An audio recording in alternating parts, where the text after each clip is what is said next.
Hello. Good Sunday morning to you. Lovely to see you all here at Presbyterian Church of the Covenant in Greensboro, North Carolina. Welcome to the folks online as well. Welcome back even. We were temporarily down because of technical problems last week. We're glad to have you back. And it's good to see everybody here. A quick reminder, after our service today, we will be having a call congregational meeting for the purpose of electing our two new elders for this session. So after the service, I encourage you to stay for that brief meeting. Folks online, again, thank you for being here. If you would, please go to athinkingchurch.org and learn more about us there. But also, I'm determined this will be the year that we actually at least break even on our online broadcast. We came close last year, and I'm counting on you folks of helping us. Even the littlest amount will allow us to continue to do these broadcasts. Thank you all for being here. Reminder that we do have our offering basket on the back, so please find that before you do exit today. You may notice a considerable lack of Stephanie today. Stephanie tested positive yesterday or Friday night for COVID, so she wasn't able to be here. But Joel, being the gracious person that he is, was able to fill in. So we're fortunate to have Joel Landau with us here. And I know now that I've mentioned that you really want me to get the readings done so we can hear some Joel. So we're going to go ahead and do that right now. Our first reading comes from 1 Samuel chapter 3, verses 1 through 11. And I'm reading from the updated edition of the New Revised Standard Version. Now the boy Samuel was ministering to the Lord under Eli. The word of the Lord was rare in those days, and visions were not widespread. And at that time, Eli, whose eyesight had begun to grow dim so that he couldn't see, was lying down in his room. The lamp of God had not yet gone out, and Samuel was lying down in the temple of the Lord, where the ark of God was. Then the Lord called, Samuel, Samuel. And he said, Here I am. And he ran to Eli and he said, Here I am, you called for me. But he said, I didn't call for you, go lay down. So he went and he lay down. The Lord called Samuel again, Samuel, Samuel. Samuel got up and he went to Eli and he said, Here I am, you called for me. But he said, I did not call you, my son, lie down again. Now Samuel did not yet know the Lord, and the word of the Lord had not yet been revealed to him. The Lord called Samuel again, a third time. And he got up and he went to where Eli was and said, Here I am, you called for me. Then Eli perceived that the Lord was calling the boy. Therefore Eli said to Samuel, Go lay down. And if he calls you, you shall say, Speak, Lord. Your servant is listening. So Samuel went and lay down in his place. Now the Lord came and stood there, calling as before, Samuel, Samuel. And Samuel said, Speak, for your servant is listening. May we add blessing and understanding to the reading of these words. I also have a reading from an author. Her name is Lucy Pierce, who has had a couple of best-selling Amazon books. I think they're fictional books. This one is from her book, Burning Woman. She speaks of the divine or a higher power. It says, Who is she? Capital S. Who is she? She is your power, your feminine source, Big Mama, the goddess, the great mystery, the web weaver, the life force. The first time, the 20th time, you may not recognize her or pretend not to hear her as she fills your bodies with ripples of terror and delight. But when she calls you, you will know you have been called. Then it is up to you to decide if you will answer. Okay, we've gotten to that point where we get to hear Joel. Well, thank you, Mark. Do you do promo work? This song was written by a wonderful singer-songwriter in the Chapel Hill area named Cynthia Crossan. This is called Your Spirit Moves in Me. Just like the tree whose roots grow deep, just like the river flowing on, just like the sweet winds blowing on, your spirit moves in me. Just like the stars that circle around, just like the whippoorwill spring song, just like the sun is shining on, your spirit moves in me. Enfolding, surrounding, flowing from you into me. Enfolding, surrounding, flowing from me into you. Spirit of earth is holding me. Spirit of water, air, and fire. Spirit alive in the rocks and trees and beasts and seas and skies. In every one of us you are. In everything we see and feel, sprouting from us like spring's first seed, flowering in the field, expanding, renewing, flowing from me into you, expanding, renewing, flowing from you into me. Just like the tree whose roots grow deep, just like the river flowing on, just like the sweet wind blowing on, your spirit moves in me.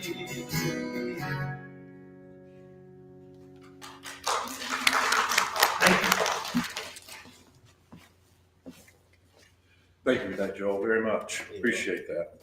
My message this morning is entitled Called. So over the last few months, interestingly enough, I've been asked about what brought me to ministry. One person even specifically asked about my call story.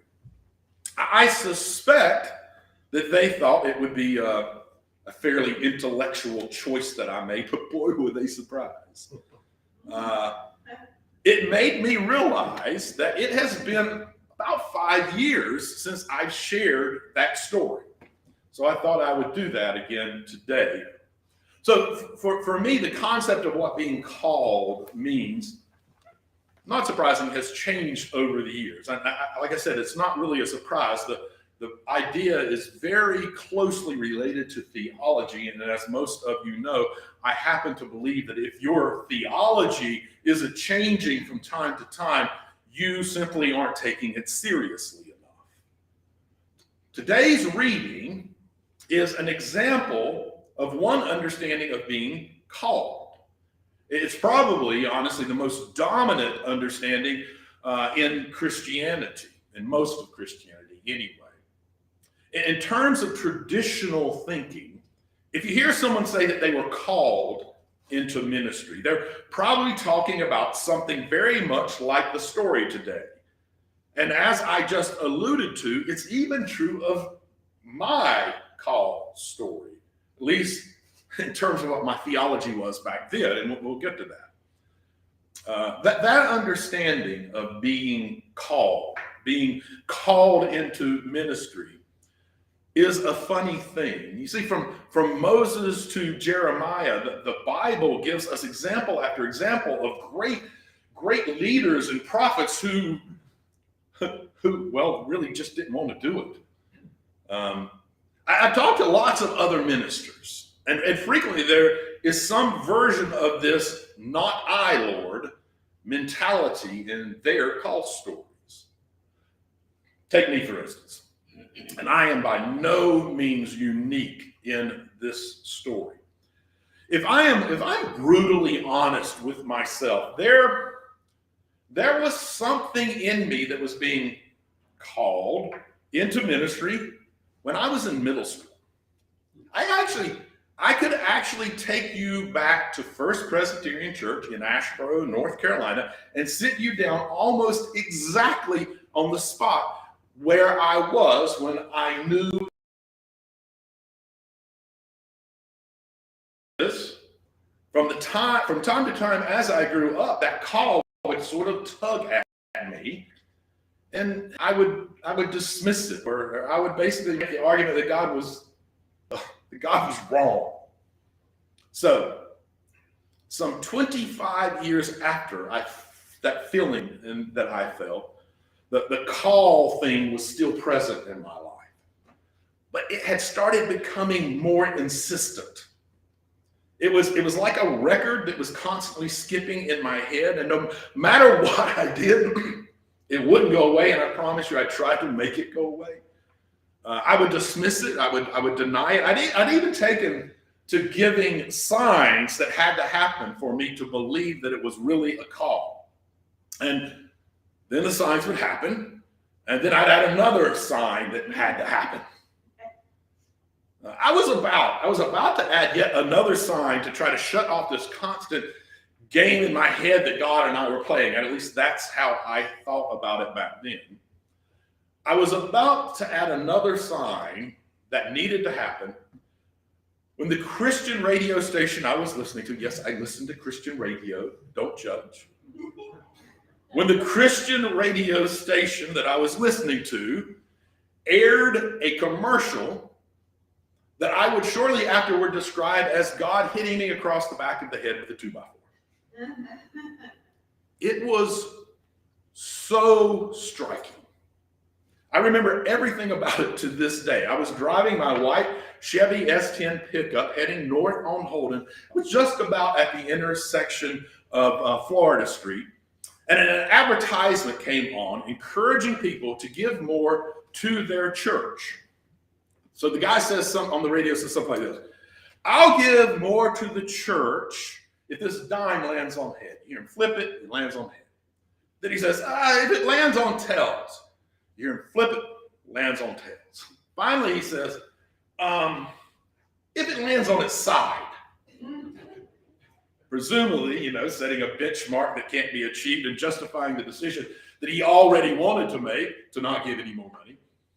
You hear him flip the coin.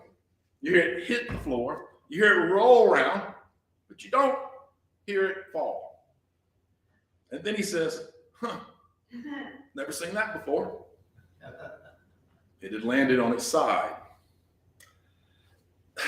In that moment, something happened to me that had never happened to me before that time, or even has happened since.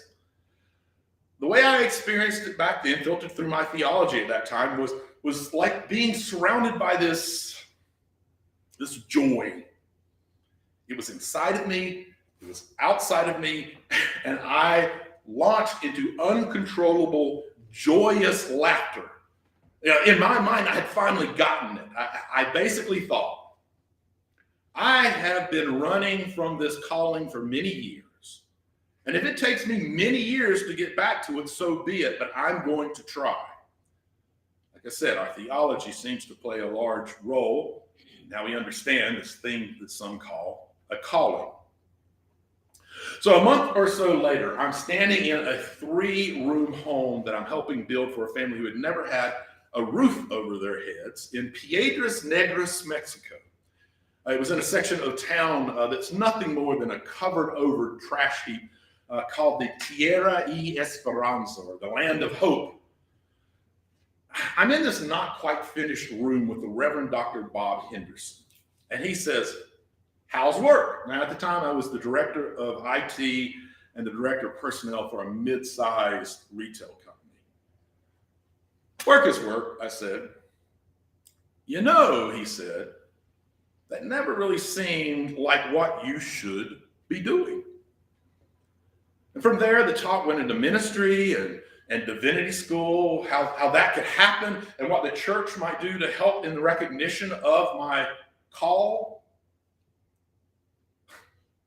A few months later, I'm standing alone in my driveway, tears in my eyes when the unthinkable had happened. Wake Forest University School of Divinity had accepted me as a student. I had tried to deny it. I had tried to run from it. I had tried to then define the timeline for which it needed to happen on, but the theology I had at the time told me that God obviously had different plans. So in today's reading, Samuel hears the call of God, but dismisses it. That's Eli's voice. For that matter, Eli, who's practically blind, a man who relies more on a sense of hearing than most people, he hears nothing. And, many ministers and theologians alike have seen both of those things as a sort of indication of a sort of universal reality that I mentioned earlier of how people try to deny God's calling in their lives, or at least be dismissive of it. And maybe that is what's going on there. Honestly, I don't know. Contextually, it's really hard to say very clearly what it was or wasn't. But honestly, though, I don't think it really matters what it was, a subconscious denial of God's call, a storytelling technique to communicate something about those that God calls, or simply groggy lack of focus as a result of being woken up. What's more interesting and frankly more informative about being called is what happens after Samuel first thinks it's the voice of Eli 3 times and then finally recognizes that it's God. But first, let's briefly pop back into my call story. As I am preparing for my first year of graduate school, after having been out of school for more than a decade, Reverend Henderson calls me into his office. And he does. He confirms his and the session's recognition of my call. And then he says, what at the time I thought was a very wrong and discouraging thing to say, but what I now see is exactly the right thing to tell me at that point in time. He said, Mark, if you can do anything else and be happy, do it. Way to suck the joy out of a moment there, Bob. Now, back to Samuel. Whether you take the story as true or made up, it had to be amazing that final time that he was called. As the text says, this time it was not a disembodied voice. The text says, now Yahweh came and stood there. I didn't get that. Could you try again? You're fine. A disembodied voice. Woo. Got a little too real there. It's like God was like, I don't think you're doing so well. I didn't get it. The text says, now Yahweh came and stood there calling as before, Samuel, Samuel. This time, Samuel sees God. That's a real call there. What a wonderful, undeniable, joyful moment that must have been. I can almost see Samuel in my mind's eye filled with uncomfortable and joyous laughter. Of course, I might just be projecting there. Still, an altogether spiritual and uplifting moment in the story. Now, what we didn't continue on to read in today's scripture was what Yahweh says right after that. Right after he says, here's your servant. I am listening. Yahweh says, Samuel, there are some things that I need to tell you that people aren't going to like. It will make their ears burn. And we are starting with the minister that you serve, Eli. I need you to tell him that I am going to come down hard on him and his family because they use my name to support things that I don't condone. It is your job to tell them for me that they will be punished forever. Way to suck the joy right out of the moment, Yahweh. The truth is, what Reverend Henderson told me and what Yahweh told Samuel in the stories are just realities of being called into ministry. Next Monday, our nation pauses to recognize the life of the only minister to ever have a federal holiday named in his behalf. He knew of the perils of being in ministry, of accepting the call, of standing up against people who use God's name to condone things that he does not support. It is a wild and lonely path to follow at times. It will cause people's ears to burn, and you will face difficult times. Only accept the call if there is nothing else you can do that will make you happy. Dr. King knew of the perils of trying to speak truths to a world at times like Samuel, who may not want to hear or may not be able to hear it. In January of 1956, Dr. King, like Samuel in our scripture story today, was finding it difficult to sleep. The Montgomery bus boycott had heated up, and he had received a call late that night, but unlike Samuel, it wasn't God. It was a call threatening to harm him and his family. Samuel's answer to God was, "Speak, your servant is listening." Dr. King not only taught this perspective, this reality relating to God, but he lived it, listening to God. Late that night, as he had reached the breaking point of exhaustion, he tells the story. He said he sat at his kitchen table, went to God in prayer, and listened, saying, "Speak, your servant is listening." We know the story of Dr. King. That moment was the beginning of his calling to a national ministry. And it would push Dr. King to confront many of the injustices in our nation. It would be a somewhat lonely road at times.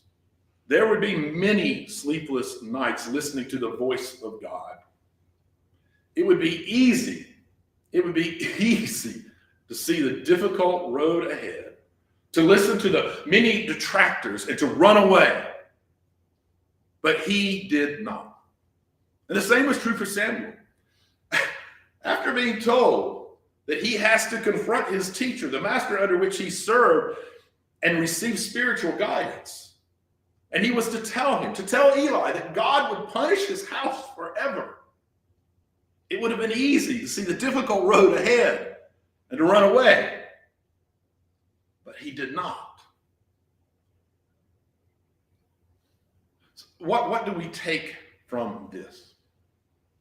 Well, while there may be a few of you who have struggled with a sense of call, or maybe currently are, I would guess that few here consider yourselves called into ministry like Samuel or even like Dr. King. So what is the message in this for all of us? Let's answer that with a different Martin Luther.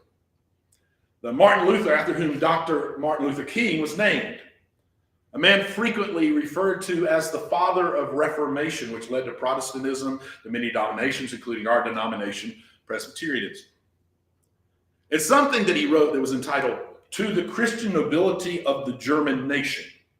He said this: that the Pope or bishop anoints, ordains, consecrates, or dresses differently from the laity may make a hypocrite or an idolatrous oil-painted icon, but it in no way makes a Christian or a spiritual human being. In fact, he says, we are all consecrated priests through baptism, as in St. Peter in 1 Peter 2 says, you are a royal priesthood, a priestly kingdom. Most people trace the roots of something called the priesthood of all believers back to that point. You, according to Peter and according to Martin Luther, are part of a royal priesthood. As followers of the teachings of Jesus, as people striving to grow spiritually, it behooves us to live them out in this world. And frankly, just as decent human beings, we should also feel called to live out lives that make the world a better place. How do we do that? How do we live them out that way? As a collective priesthood, as moral human beings, how do we live out this, we'll say, calling? Seek justice. Practice kindness. Walk humbly. Seek justice. Practice kindness. Walk humbly. That is your calling. That is the discipline of the priesthood of believers and of morally upright people. That is the call ringing out to you in the dark nights of oppression, discrimination, and marginalization, which is still all too present in our nation. You must only decide if you will answer. Joe?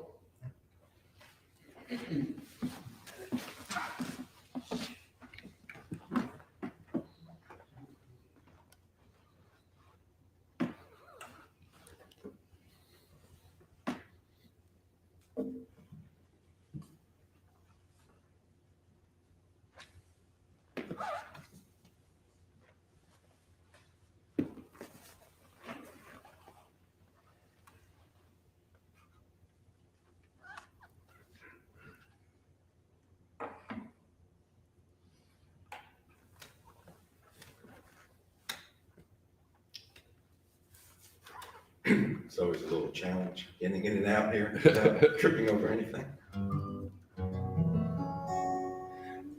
This is a song, I think it's from the play Godspell.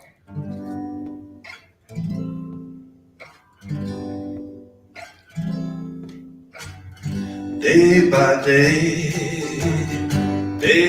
day, oh dear Lord, three things I pray: to see thee more clearly, to follow thee more nearly, to love thee more dearly. Day by day, day by day, day by day, oh dear Lord, three things I pray: to see thee more clearly, to follow thee more nearly, to love thee more dearly. Day by day, day by day,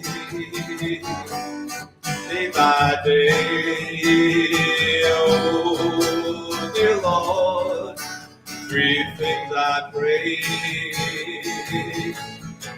to see thee more clearly, to follow thee more nearly, to love thee more dearly. Day by day.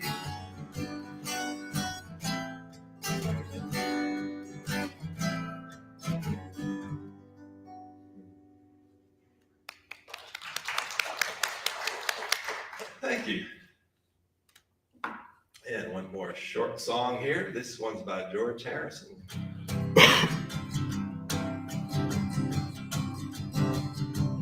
Give me love, give me love, give me peace on earth.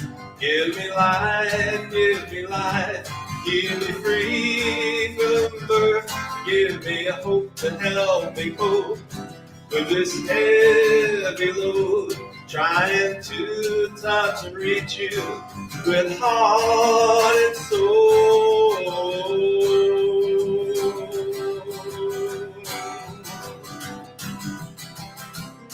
My Lord,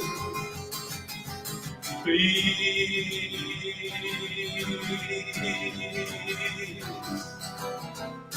take hold of my hand, that I might understand you. Won't you please, oh won't you give me love, give me love, give me peace on earth. Give me life, give me free from birth. Now give me hope to help me cope with this heavy load, trying to touch and reach you with heart and soul.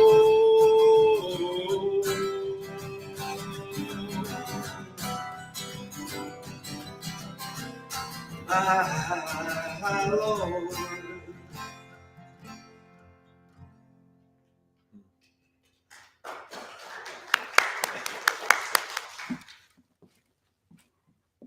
Thank you so much for that, Joel. It is truly always a treat to have you with us. Thank you for being here so much. Most of you are probably familiar with the peace prayer or the prayer of St. Francis. It's the one that starts off, Lord, make me an instrument of your peace. Well, today I would like to share with you what has become known as the reverse prayer of St. Francis. Unlike the prayers / meditations that I write and share with you, this clearly is written just as a prayer, but please accept it in whatever way is right for you. Let us bow our heads.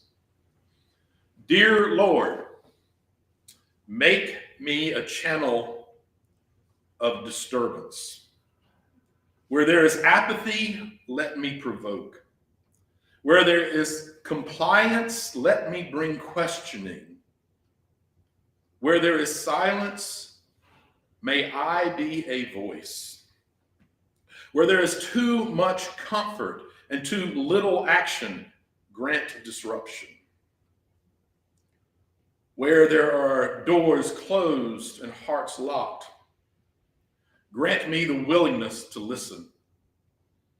When laws dictate and pain is overlooked, when tradition speaks louder than need, grant that I may seek rather to do justice than to talk about it. Disturb us, O Lord, to be with as well as for the alienated, to love the unlovable as well as the lovely. Lord, make me a channel of your disturbance. Amen. Receive this blessing. May you walk in harmony with each other and with creation, knowing that we are one. And may you know love and happiness throughout your life. And may your words and actions bring that love and happiness to all you meet.